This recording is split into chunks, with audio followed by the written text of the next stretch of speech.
Oh, that's true. So, yeah, I'm excited to see them. Cope made a lot of strides during Season 3.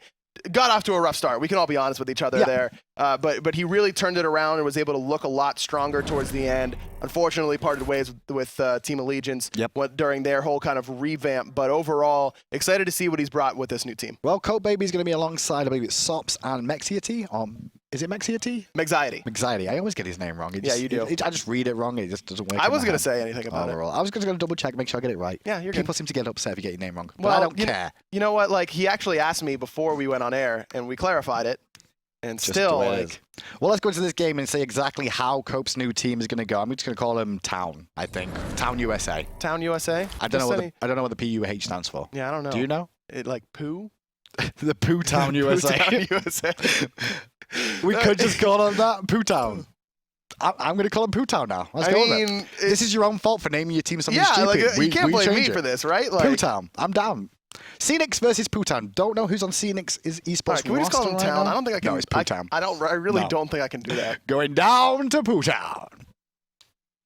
No, you don't like it? No. I mean, I do, but like, I don't. I shouldn't, but I do. Cope's made a team called Poo Town. I'm sure Twitch chat's having fun with that. Just the way it is. Ratatoskr and Nike is banned Terror as well. Obviously, this is round of 16, so we're still not even in the quarterfinals just yet. We'll see how this one continues as time goes on, though. We'll see what the last ban's going to be here. There's a few things available. Raw, obviously, a lot of people respecting that, but Sylvanus still up, and everyone seems to go the way of Sylvanus just lately. Zeus as well. And Zeus, yeah, those are the two big ones, and I don't expect to see Town make the same mistake that Team Way did and give up both Sylvanus and Zeus. I love how childish you are. You can't say Poo Town without I mean, I can, but I want to giggle. Like, it's funny. Child. You're supposed to be a professional. Poo Town. Professional Is at it this point. Pot Town? Like, what is it actually supposed to be? I'm reading Poo Town from now on. Sylvanus has been picked up by Senix Esports. Zeus is going to be available as well for them to take away. Town USA going to pick up Zeus for the time being. We'll see what else they're going to go alongside this. We're expecting Ratatoskr maybe? It could be, but it is going to be Jing Wei. That is another priority pick. No real surprise there, but we saw just how potent the double knock-up sort of composition could be. The Sylvanus ult, the Ratatoskr ult. It doesn't matter if you have Zeus ult or not. I mean, if you got any sort of damage on top of the double knock-up, anyone is going to fall. It's going to be Janus locked in for Senix Esports. I like this selection. Just moving that Sylvanus around the map, because that's one of Sylvanus' greatest weaknesses, is that he's just a giant tree. They can't really walk around places. It's going to be difficult for him to do so. So giving him those portals, getting him out of danger in the jungle can be very, very potent for Senix. And then they're going to pick up the Rama as well. Rama, not seen massive amounts this season, obviously, overall. Towards the end of it, we saw Jingwei mainly magical AD carries for the most part of the Sol, the Cronus, and the Freya. But Rama has been in there when some of these have been banned out. Yeah, he's the next of the physical hunters that gets played the most, I would say. On her is like a flavor pick for a couple hunters. Close to Rama, but Rama just edging him out. Exactly, and it's just that late game carry potential, and even the early game really isn't that bad. His early lane clear, pretty solid. You can leave him alone in lane, and he'll usually be fine. He's mobile, and he can just buy so much time in those team fights by going up into the sky. Well, they did leave Ratatoskr available, so Town USA will take Ratatoskr for themselves as well. And now it's into the counterban phase as well. We'll see where this one ends up. Solo lane is definitely available for both these two teams to look at here. Obviously, Town USA with a bit of an advantage with the solo lanes because they could pick theirs straight away after the counterban phase. Very much so, yeah. It could be, Thor is going to be banned away. And I expect to see maybe an Erlang Shen picked up for Town. I mean, they have that. We saw how good Walrus was on that, and then Cope very, very comfortable on that as well. We know that about him. Seems Senix, though, going to go for a different route here. They're realizing that Sylvanus and Khepri seem to be the big two go-to supports for the time being. So take away the Khepri first of all. They're not really too worried about what Copebby's going to run in the solo lane, I guess. Yeah, and the Khepri has been a very potent flavor pick recently, since Worlds, basically. It's true. They've seen it a lot during these open brackets. We saw it a lot yesterday. We've seen it again today. It just brings so much pressure early. Khepri is very, very strong in the early game. Rising Dawn, one of the best lane clear abilities as far as Guardians go, because it gives protections to your minions as well as doing damage to the enemy minions. And, of course, the Scarab's Blessing, just so good. Sobek will be banned out as well, so Senix really focusing on the support roles here. Town USA have the next option for themselves of where they want to go in their solo lane now, for the most part. I guess they'd go solo lane, or they could just go for the counter pick option. Erlang Shen's the right pick here. Thinking, yeah, Erlang Shen's the right pick here. I mean, you just have just so much pressure in that lane. Like we mentioned, Cope, very, very comfortable on it. And we saw just a CC chain potential with Zeus. You've got great peel for Zeus if you need it. Really, really good pick there for Town. Well, back over to Senix Esports for the last 2 picks here. We'll see where they end up. Awilix, first of all, combines well with Sylvanus Ultimate just for the knock-up ability into a gravity surge potential. Great against Jingwei as well. Yeah, you could pull Jingwei out of that persistent gust when she knocks herself up, and then combine with the tier, giving yourself a knock-up. Erlang, Shen, and Sun Wukong are the 2 that you really think of when you think of knock-ups in the solo lane, but Tier is the other one that you can really set up with Awilix for. And we'll see what they can actually make happen with Senix Esports here. Town USA need their last pick here for their roster, and we'll see exactly what it's going to be. They are in need of a support right now, unless we do see Erlang Shen flex to that support role.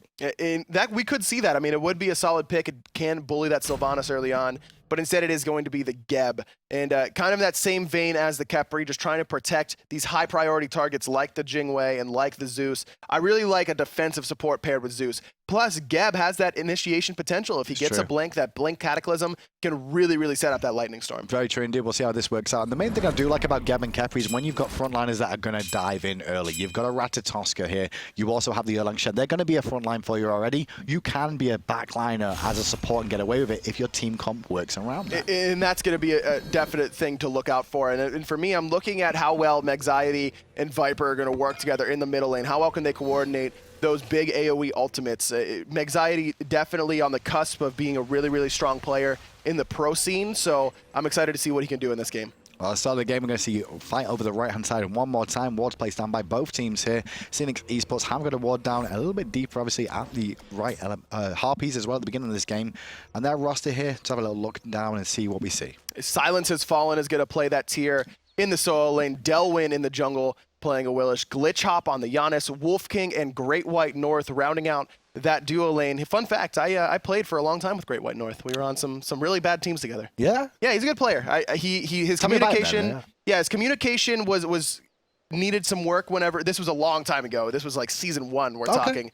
But he'd come back, he left Smite for a little bit, seems to have come back now. He always had a lot of potential. Mechanically, he's always been very, very solid. It's just about that map knowledge, understanding we can play aggressive in that duo lane, as well as that communication, and I anticipate that we could be calling his name a lot. Well, we'll see if we are, because he's going to be up against Sops in that duo lane as well, and Sops is a name that's been around for quite a while as well, very recognizable in the challenger scene over in North America. Start the game, no invades, but we do see that both supports did start on the right-hand side of the jungle here, just in case there was any crazy shenanigans going on, and this does allow the Hunters to get ahead a little bit early, and this decision-making here to go to mid with Great White North to share those left Harpies, and the right ones to get contested for the most part can be fortuitous. And Viper getting a little bit ahead, getting those right mid Harpies, though it does look like it was Glitchhop able to pick up the lefts as well. Still level 1 are Delwin and wolfking with this roaming sort of strategy. And you see actually Balentine, the support, heading over to the solo lane to make sure they get pressure over there. But they want to fight right now to Town USA. The rollout is good. The pin not so much from Copebby though. Chain Lightning will hit onto one target here, but he's on the run right now, trying to survive, keep himself alive, but still only level 2. Forced to purify, forced to feather step to keep himself up, and the root comes through. Senix Esports survive barely. So close there. Mexiety almost able to pick him up. Senix seems to be thanking their lucky stars that Viper wasn't level 3, because the detonate would have been overkill at any stage there. Very, very close engagement, but I love the aggressiveness from Town, because their composition is so much better in these early engagements. Yeah, very scary of the Awilix to actually stay around here as well. Just popping the health potion and wants to stay and to not lose too much farm, which is very important as well. Obviously, purification was burnt. But with Bomber's Mask there, you can continue to sustain in the jungle if you get support and continue to farm up. So for all intents and purposes right now, we're still at an even game. Plus, wolfking has the sustain from Wisps, so you're not going to be worried about that either. I like the decision from Delwin to stick around, because he can't afford to lose that farm, especially by losing his purification. He needs to be able to get as much farm as possible and make sure that he's going to stay relevant, even if he does die in the next 100 seconds or so, because Town USA is going to be looking at Delwin without that purification in the next gank opportunity. And to be fair to Delwin as well, that feather step was really wise. It was the only chance for survival there, and he got follow-up support from his team too, but feather step was definitely dead. He took the option to deal damage and hope for the best, and it works out great. Cope getting a lot of poke here onto SilenceHasFallen. He's actually going to find the wrap into the tower. SilenceHasFallen taking advantage of Copebby's aggressiveness. Love it. That was hot. That was dope. That was dope. Wrath into turn around, double fearless. Peace out, sunshine. You're done. That was fantastic. And already first blood to Senix in the 2v1. We'll see if we're going to be calling Senix Esports' name a little bit more here in this tournament, because that was a nice little play already from the solo laner. And that's a great time to get the first blood, as well as just the fact that it's a great play. It's not just, you know, oh, he really messed up. Cope probably messed up a little bit with his positioning, but it wasn't some egregious error. It was just that SilenceHasFallen makes the play onto him there. For sure. That was less about Cope making mistakes. That was way more about actually Silence just playing absolutely lights out then. Because Cope knows the cooldown of that Fearless and how long he has, and he knew he had an extra second, but he didn't factor in the fact that he could get stunned. You saw him switch. He was waiting to switch stance, knew he didn't have it, so he wrapped him in place to keep him there until the Fearless was up off cooldown. Love the play there, and that's such a confidence builder to make a big play like that against a name that you've seen, you know, in the SPL and have success there. And not just that, we also saw Senix nearly lose their first life on Delwin in the jungle. He survives, and then you get a play like that. Things are looking good, but they did lose their speed buff there to Town USA, and those right in Harpies as well. They went to Town USA, so they put themselves in good stead, at least experience-wise, Town USA, to still stay in this game, even though the gold lead says otherwise, which is down to that first blood. Exactly, that first blood being the real difference maker. 500 gold in favor of Senix. Experience about the same, which is what you expect whenever there haven't been a whole lot of early kills or even early invades. This is good news overall. Trying to make plays in the mid lane. Sylvanus to pull in is good onto Geb, but Geb's going to get a Cataclysm off instead. Feather step in place. Doesn't really do a lot of damage to Geb, however. Balentine will stand tall there. And in the end, the fight is a wash overall. It did look like Town USA wanted to get aggressive with the rollout, but Senix answered back. The shell there came up big for Balentine. He really needed that. That would have been the feather step that would have spelled his doom, but instead is able to survive and get that shield off. I love the decision to Cataclysm first, but it could have really cost him if he didn't get that shell off. Very, very true indeed. The red buff will be taken on the left-hand side here, given over to the Rama. Great White. Sorry, I'm trying to learn the names at the same time. Yeah, Great White North. That's the thing. Canadian. Yeah, he's Canadian? Yeah, he is. Okay. I mean, he can't like be American. And like Jeff Hindler. Yeah, very much like Jeff Hindler. Yes. But plays at AD carry. They should form a team. I don't think Jeff's trying to leave Barracuda anytime soon. I don't know, I would. Why? Bear's a nice guy. He's alright. Yeah. He's okay. He likes fish. I guess so. Just like Jeff, He it's like he Jeff. gets sick off McDonald's. Who does that? I just eat a lot of McDonald's and never get sick, so I guess you're right. He does have to work on the immune system. He Maybe really Great does. White North has a better immune system and won't get sick at every land. We'll find out. No jungle camps really available right now for either team to take, but this trade on the right-hand side between Cope and Tyr still going on, and the reinforcements from Town USA are showing up. You need to be careful there, but Silence is doing great work in this line. So that little engagement tells me that Town USA is still not on the same page, because if Cope's ulting there, he's expecting Mexiety to be up in the sky and ready to come crashing down with the knockup right away off of that taunt. Instead, Mexiety's there, and he has ultimate, but he's really just looking to come in and make the gank happen. He's making it happen over here. He needs it. Lawbringer to get away, dash to close the gap. He's going to look for the pickup with the rat, but no, once again, Silenced will stay alive. Interesting that he goes for the one-on-one with Cope again. Cope gets reinforcements from Town USA, but it's not enough to actually turn the tide. So I guess saving the ultimate there was good, because otherwise Cope would have died there. Sops forced to dash away after the cripple from Great White North wears off. And a little bit of presence over here from wolfking. Delwin. Caught in an awkward position, but Suka to the rescue. However, the ultimate from Zeus in the mid lane was fantastic from Viper there.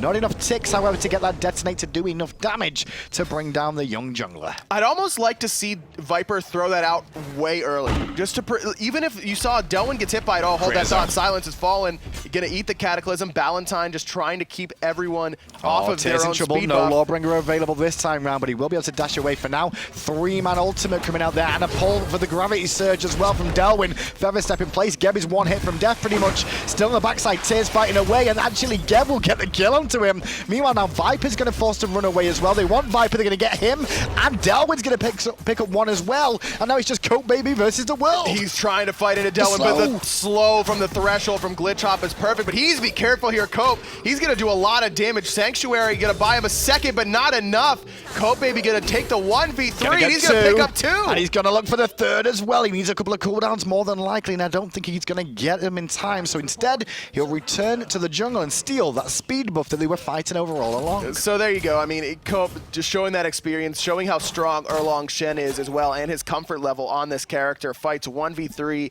able to pick up 2 and force the third back. Meanwhile, Sops able to pick up Great White North with the solo kill on the left-hand side, and that's the worst thing that could possibly happen, is that you're losing your engagement on the right, and then your hunter gets soloed on the left. At the same time, and that's generally the hunter battles only really happen when they know where everybody is on the rest of their team. They don't want to get counter ganked at the same time as trying to take a 1v1, and then it comes down to just individual player skill. But Balentine on that gap there, surprising thing is he managed to pick up that kill on Tatir just before he fell down first of all. Just smacking him with a little rock hand, basically, trying to save his own life. And you can see just how big the lead is. Calculates him again into a shockwave, knock up beautiful, Ratatoskr waiting, and in before long, Sylvanus will fall down. Janus escapes for now.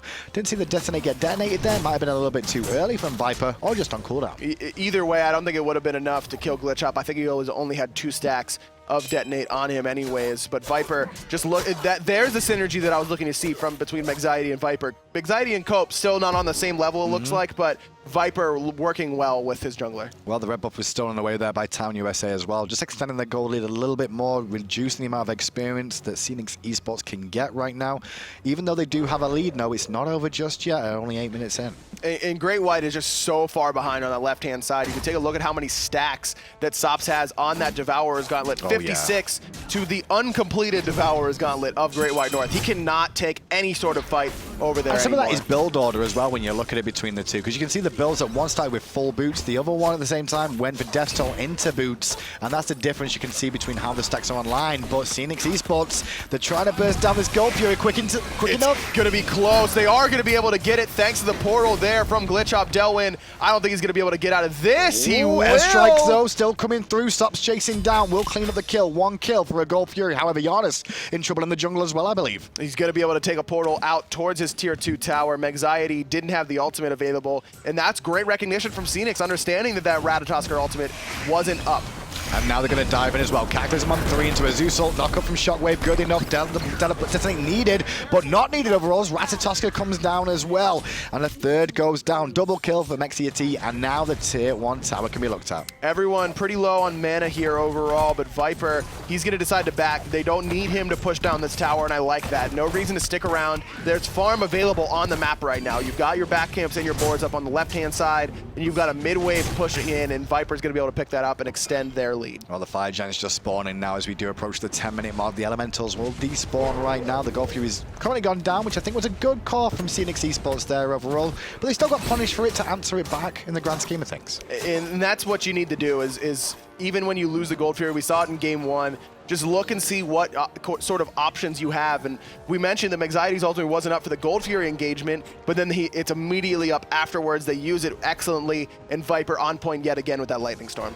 And now on the right-hand side again, the solo lane is just still going at it. Silence is giving as good as he gets in this lane. Actually showing himself as a pretty experienced solo laner right now with how he's played so far. The early kill against Cope was good, and even the ganks, he's handled himself pretty well in that lane. Yeah, he's been the one just keeping Cope in this lane, basically, trying to make sure that Town USA doesn't have that full 5-on-5 fight, and this is an awkward situation for you as a solo laner because you want to keep that early game solo lane in the lane to make sure they can't rotate and make stuff happen. I mean, we saw how impactful Cope was in that last engagement on the speed buff, but at the same time, SilenceHasFallen is basically the greatest hope right now for Senix Esports because Great White North just has zero pressure on the left-hand side. He's not going to be able to make an impact for the next 10+ minutes, it looks like, at this stage of the game. So they almost need him to come in and rotate, but they can't have him come in and rotate at the same time. Not just yet, that's for sure. Well, second relics are starting to come online now. We're hitting level 12s, and that's going to be the big key is once these second relics come online, if one team does get them a little bit ahead of the other, we could see some engagements looking to utilize them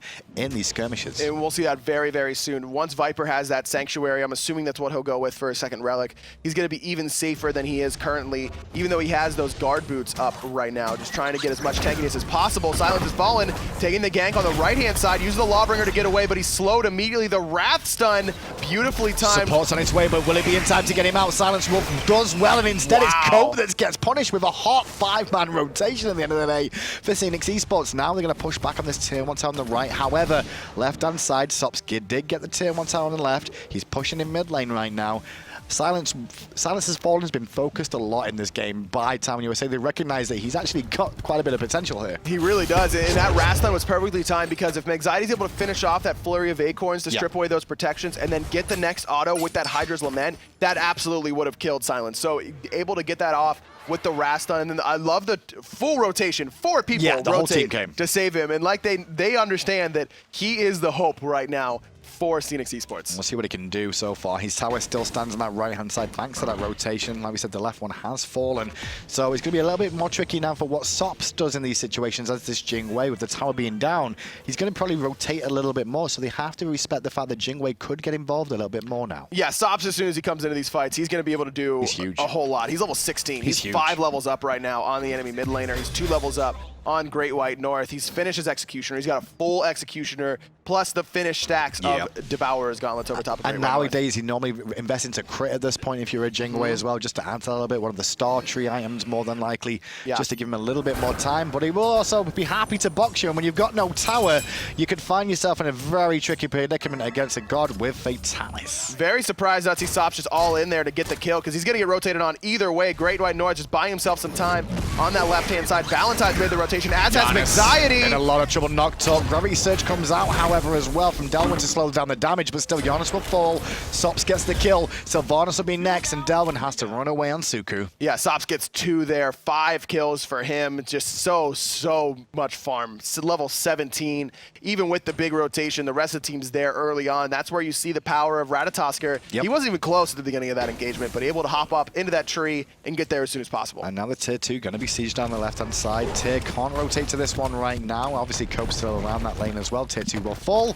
And obviously, Senix Esports have to surrender this one as the Gold View is about to spawn as well. They could lose even more here if Town USA recognize their advantage. Silence has to come to this Gold Fury fight. I mean, they cannot afford to give up this no next TP, Gold though. Fury, but no TP, and Cope's going to be able to keep him here. In fact, he's going to be able to almost steal away the blue buff, but Silence uses his Wrath to secure his own blue. And that means the gold is definitely going to be free on that left-hand side, not just because no TP, but Wrath being down 2. They want Cope, though, and Cope's going to find 3 and juggle, and 4, I should say, with the juggle. Root not going to find a home there from Sylvanus, but they're still looking to find and pick on Cope, who's just buying himself time for a rotation from his team. Just takes way too long to lock down that tanky solo later. The knockup was perfect, and then because he's leveling it, he has that big shield available to him as well. You can see actually a Lotus Crown being picked up, second item for wolfking on the Sylvanus, and he's going to need a lot more protection than that Lotus Crown is providing him, even during the heals. He's not going to be able to be that tanky frontliner that Senix needs. If Town USA recognized the fact that he didn't go for a Heartward Amulet or a Sovereignty or even a Mark of the Vanguard right afterwards, right after his boots were completed, they're going to be focusing down the Sylvanus very easily. And Lotus Crown is a very good item, but it works better later on in the game when you are survivable yourself, first of all. Yes, it'll give you team protections, which is a great boon for your team, but if you're going to die so you can't get these wisps off that often, it's not as useful as you may think on paper. No, it is definitely a luxury item for a support player. That's when you feel like you're in a safe space and you're not going to be abused early on, and this is not the time for that Lotus Crown for wolfking. Well, he's going for some magical defense as well next on the list, and I think that's generally to deal with Viper's burst damage, because he is eating a lot of this in the engagement, Sylvanus, because obviously he's in amongst the pigeons of those Zeus ults and the chain linings every single time. Sure, but then Sops is level 18 and is just going to shred him. I mean, he's got very little physical protection, only that from Lotus Crown, which isn't a whole lot. Well, Cope's doing his best to just keep Silence on the right-hand side busy. What it means is a 4v4 in mid, and nobody's really got a chance to defend this tower. Town USA take another advantage with the tier 1 fall in, and they may choose to even continue onwards if they so choose. So like I mentioned, Silence his job was to keep Cope in lane during the early game, but those roles have swapped. It's now Cope's job to keep Silence in lane to make sure he can't give any sort of support, because Senix is just losing those 4v4 engagements so hard that there's no reason to give them the opportunity to make it a 5v5. Too late to defend that on the right-hand side. Senix Esports there, so they're going to have to fall back to a tier 2, the second to last tier 2 remaining on the side of Senix Esports that Town USA just have to bring down now. Chainline in once again, going to hit onto Sylvanus. Sylvanus already below half health, and there's a prime example of what we were talking about. Follow up the Zeus ult, your front line's already dead. Talk about your front line tiers only just arriving to this fight now is in your back line. You're losing members left and right, but a good fearless combo. A little bit late, but it will come through to potentially spell a death, but a great escape. Max able to get out just barely. A late purification I thought for sure was going to spell his end, but it did not. Instead, he just needs both relics to make sure that he survives. 2 for 0, every tower gone except for this lone tier 2 in the middle lane. and I've got a feeling that's not going to be there for much longer. Well, right now, if you're just tuning in, this is the round of 16 right now between the teams, Town USA versus Senix Esports. We've still got more games to bring you, obviously a quarterfinal, a semi-final, and the finals today as well. And we'll keep going deeper and deeper in the tournament until we get down to just the top 2 remaining teams this week. And there's a lot of people available today. And the one thing I've noticed is the Challengers players, or the players that we've not seen in the Pro League before, some of them are really shining. And that's what you like to see. And this is the best opportunity for those players in sort of open bracket opportunity like this, even if your team doesn't do well or anything like that. And usually you don't want to say, well, you know, I can make an impact to myself and think selfishly like that. But when you're going up against a team that is clearly ahead of you in skill, that's what you have to do, is just be like, okay, I'm just going to play my game as best I can, obviously help the team because that's what's going to make me look good, but let's see how much I can improve and understand what I did well and what I did wrong. For sure. And that's always an opportunity. You're not going to come in and win one of these open brackets most likely as an amateur team, but you can. It is the best practice you can get, without a doubt. You'll learn so much more from just one game playing against the pros, of the small mistakes that you have to correct early on before you can even get into the nitty-gritty. I mean, whenever in Season 2, during the Xbox Open bracket for the World Championships, Envy comes over from PC and just kind of stomps everyone. Yep. And the Xbox scene as a whole learned more from that one stomping than they had in the year and a half prior to that. The difference between that level of play and the level of play we saw during Season 3 was leaps and bounds, and a lot of that is due to the fact that, you know, a better team came in and just showed you how to win the game correctly. Well, Town USA now set up for this fire giant on the right-hand side, trying to draw in the members of Senix Esports, looking for the DSI side if possible, but it doesn't look like they're going to bite the bullet just yet, Senix Esports. They may rely on the Janus ultimate coming through for a cheeky steal, but will it be in time is the real question here. Too little, too late, not going to even be fired off.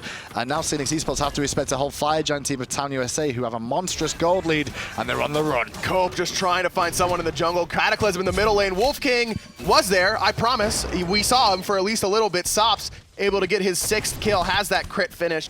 Just no way to survive that damage. And now the tier 2 will be sieged down right side. Copebby still going at it with Silence over the right hand side as well there. Just looking to try and keep him pinned back to the tier 1. So the Phoenix on the right side. Silence hasn't seen the rest of the map at all this game, really. Mexiety up in the air, looking in the middle. Phoenix, all 3 grouped up. Only going to find 2, but it's going to be enough to pick up both kills. Great White North taking the exit into his Titan room. He's the only one left alive against 5 members of Town USA with Fire Giant. Took a little bit longer than it took in memory of Gabe, but another clean victory for a tenured team. Yeah, Town USA will come out on top. There was shinings of light there for Senix Esports. There's definitely things that can take away from that game for sure to push themselves forward, potentially next week. Yeah, just a couple things to clean up there overall. The build orders, things like that, when you're going to play aggressive in lane. Comp was pretty good. I didn't mind the comp, but you still need to work out a couple kinks there. For sure. Very, very interesting game there between Town USA and Senix Esports.